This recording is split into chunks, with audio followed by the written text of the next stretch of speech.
yin to the yang of the disappointments. And the reason why I want to talk about this surprise, and it's a person in particular, and the reason why I want to talk about this person is because it gives me the opportunity to do something that me and you on this podcast do a lot, which is we we like to we like to acknowledge when groupthink goes overboard, and we like to really open the veil and open the doors and look at the behind the scenes of when it comes to draft conversations, draft discourse, how a lot of these quote unquote draft experts don't know what the fuck they talking about. They all just follow each other because nobody actually wants to be wrong. Nobody actually wants to stand on something. Mm-hmm. Nobody only has to actually have an opinion.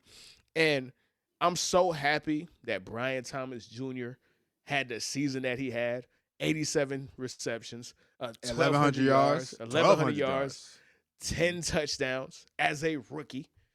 That Beast. is a 5-year veteran stat line. He did it as a rookie, and he did it with 2 bad quarterbacks. So that's to tell you everything. On a Yep. bad team, with a bad offensive line, with a bad offensive system, allegedly. And the reason why I want to talk about him is because when Chris Sims, hate him or love him, he is the only person in when it comes to draft discourse who just tells you what he actually thinks. He doesn't go line by line with other people. He doesn't have the same exact rankings as other people.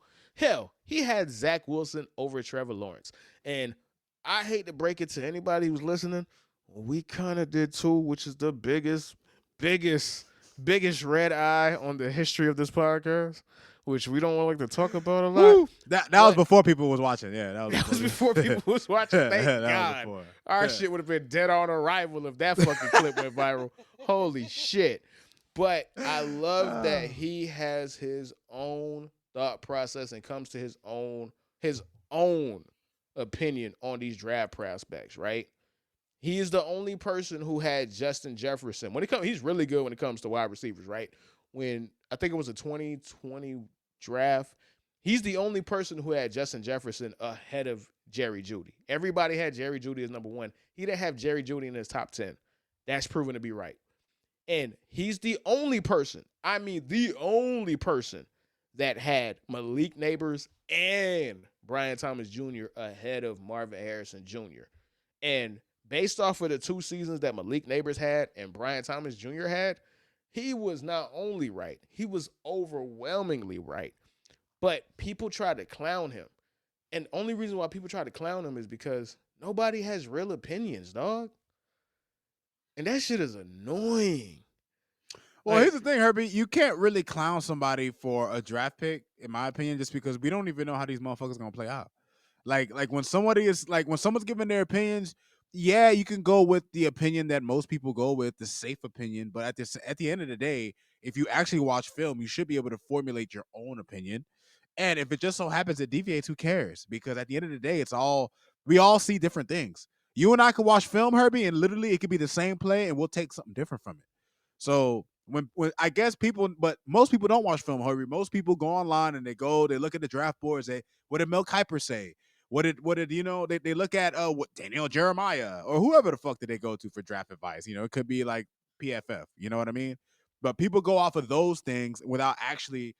Not everyone, obviously, but I assume many people aren't going to actually, like, for us in the offseason, we're going to watch a fucking shit ton of film, and we're going to be able to talk about these draft picks coming up in the offseason. But most people aren't just doing that. They're going to look at the draft board, look at the list, and go, ha, yeah, that guy. Oh, it should be that guy.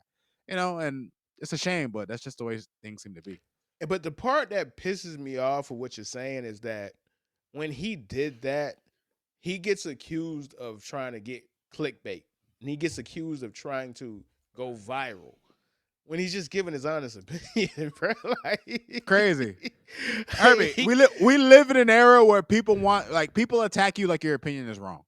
It's just like at the end of the day, and they attacked him like his opinion is wrong to the point where they thought that he was being facetious with his opinion just because he was not following the mass opinion. And it's like, dog, it's one thing to say, hey, I don't agree with that, but hey, let's communicate. Let's see how you got to that point. When people attack Chris Sims and when people attack anybody who wants to think outside of the box, actually, you get treated like you're a fucking leper, dog. You get treated like you're a disease, a fucking virus. It's like, how dare you? How dare Crazy. you have just all again, just a different opinion, which ultimately it is. How dare you put Brian Thomas Jr. over Marvin Harrison Jr.? How dare you do that? Versus, oh, I wouldn't do that. That's not my draft order. But hey, bro, more power to you. It's never more power to you. It's you're an idiot, you're stupid, you're trying to go viral, this, that, and the third. It's just like, dog, how did we get we get here, bro? Like, and you know what makes it more funny, Herbie? These motherfuckers will never come back. They ain't gonna come back and like us. Like we'll come back and we'll say, "Hey, we were wrong. We were dead wrong." There's so many picks I've made, Herbie, that are dead fucking wrong. You want to know why? I'm human, Herbie. I'm gonna like certain guys and they're gonna not pan out. Like it's okay to be wrong because we're all wrong a lot of the time. That's just the way the cookie crumbles. But most people just live in this fantasy world where they're always right, and it's just like no. You just know how to move goalposts enough to always make it feel like you're on top. That's not the case. look at this. Look at this right here. Hold on. Matter of fact, look at this, dog. This is what I'm trying to say right now. Hold on. Let's go ahead and let's what's it called, box it, bro.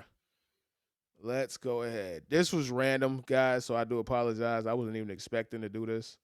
Hold on. But I just read something and it made me want to fucking it pissed me off, dog. Listen to this nonsense right here, bro. Listen to this nonsense right here. This last part.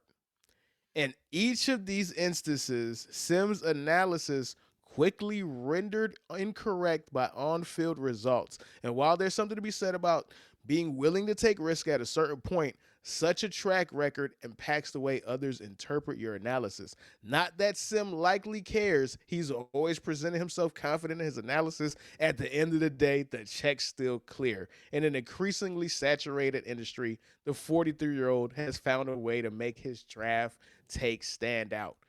How dare this man just have a draft take, bro? Like, this is what I'm talking about, dog. This is what I'm talking about. They're accusing this man of trying to stand out on purpose versus just this is what he thinks, bro. This is where we are with this shit.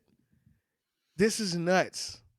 This is nuts. Nowadays, and you think Alpha Announcing is going to come back and say, hey, Chris Sims, we know we just hit a hit piece on you, but motherfucker, you got it right with Brian Thomas Jr. No, never going to come back around. Nobody ever come back around. Nope. People want to be in the same boat. People want to live in the same fucking parameters, whatever, dog. Like, and again, that's part of the reason why we did this podcast, why we started this, is because ultimately, bro, we got tired of hearing the same shit. I get tired of listening to ESPN. I get tired in most instances because I do think FS1 is a lot better than ESPN right now, especially the first takeofication of ESPN, which you could feel the influence of Stephen A. throughout ESPN, and to me, it's made the channel much worse than it's been in years, which is. Dog, you just want to yell and argue versus having thoughtful conversations about an incredible sport, which is football, dog. That's neither here nor there, bro. That's neither here nor there, bro. And